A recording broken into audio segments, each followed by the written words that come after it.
Hello, je suis Josias Diendéré, je suis expert en stratégie digitale et surtout passionné de l'éducation.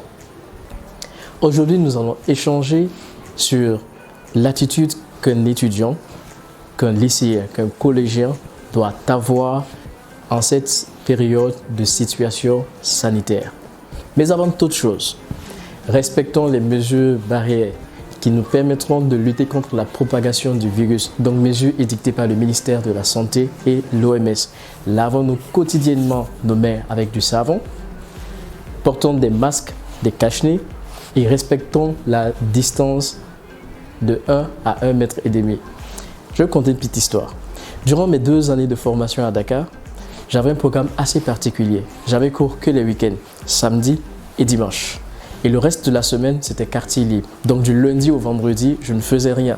J'étais à la maison. Et maintenant, j'avais le choix entre dormir, me réveiller, manger, regarder des films, regarder une série, passer toute la journée sur Facebook, sur WhatsApp, sur Instagram, en tout cas sur les réseaux sociaux.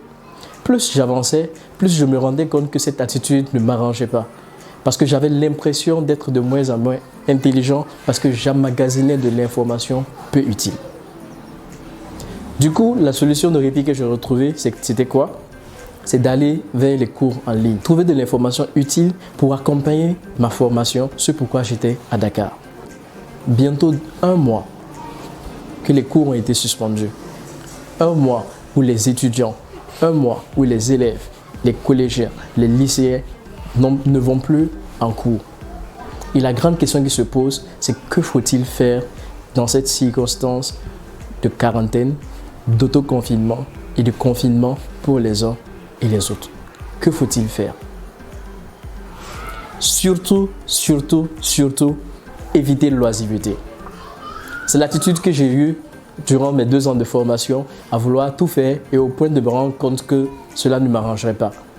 Il faut éviter l'oisiveté, Chacun de nous aujourd'hui aspire à des postes de responsabilité, aspire à être un grand entrepreneur, aspire à devenir quelqu'un de riche, quelqu'un qui a de l'argent. Suspension de cours ne rime pas avec quartier libre. Suspension de cours rime avec nouvelle organisation. Je vais vous donner 4 conseils pour vous accompagner, pour vous aider à ne pas suivre le chemin que j'ai suivi. La première des choses, c'est d'être organisé. La deuxième des choses, c'est de se faire aider, accompagner par les parents, par la fratrie, c'est-à-dire le frère, la sœur, les tuteurs, de se faire accompagner par ces personnes pour pouvoir mettre en place notre programme. La troisième des choses, c'est de créer un environnement propice et sain pour la mise en place de notre organisation. Et la quatrième des choses, c'est d'aller à la recherche de l'information. 1.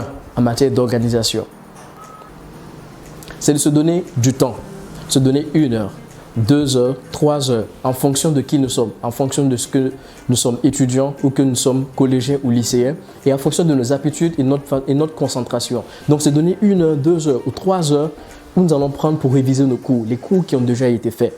C'est capital. Je vous partagerai en description des exemples de programmes que vous pourrez mettre en œuvre durant ce temps de confinement et d'autoconfinement.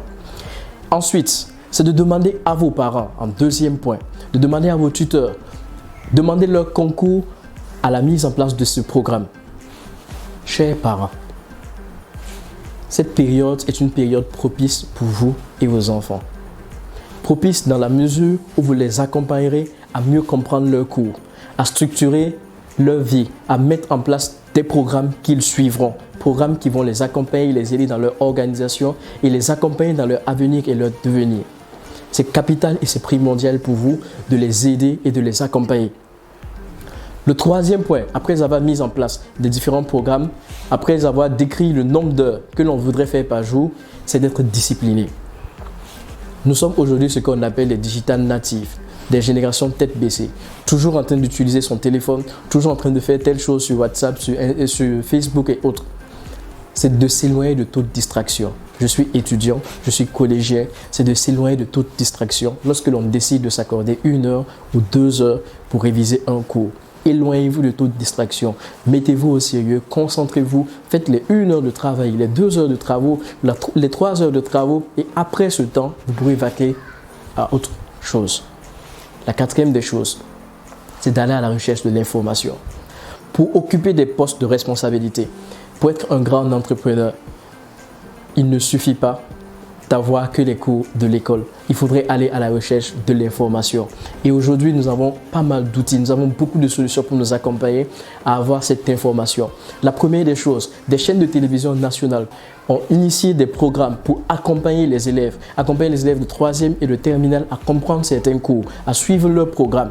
Chers parents, accompagnons nos enfants, accompagnons les élèves. Mettez-les devant la télé lorsque ces programmes se passeront. Demandez-leur de suivre, demandez-leur des points de vue, des comptes. Donc, collégiens, lycéens, étudiants, allez à la recherche de l'information. Allez sur Internet, cherchez des cours en ligne. Vous avez des cours en ligne comme Open Classroom. Donc, c'est un site qui vous donne de la formation, qui vous donne des certifications à la fin, mais des certifications payantes. Mais vous pouvez suivre la formation gratuitement.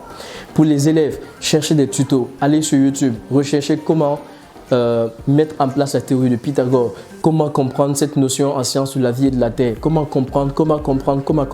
Allez à la recherche de l'information. Je vous partagerai dans les prochaines vidéos des astuces pour mieux faire des recherches sur Internet, pour s'organiser en équipe, comment utiliser Internet dans cette période de confinement, d'autoconfinement et de quarantaine. Pour finir, en ce temps de quarantaine, d'autoconfinement et de confinement, il est important pour nous, collégiens, lycéens, étudiants, de viser l'excellence. Notre avenir et notre devenir professionnel en dépendent. Restez connectés sur la plateforme de Grand Frère et je vous partagerai énormément de vidéos pour que nous nous aidions à viser l'excellence. Je vous remercie.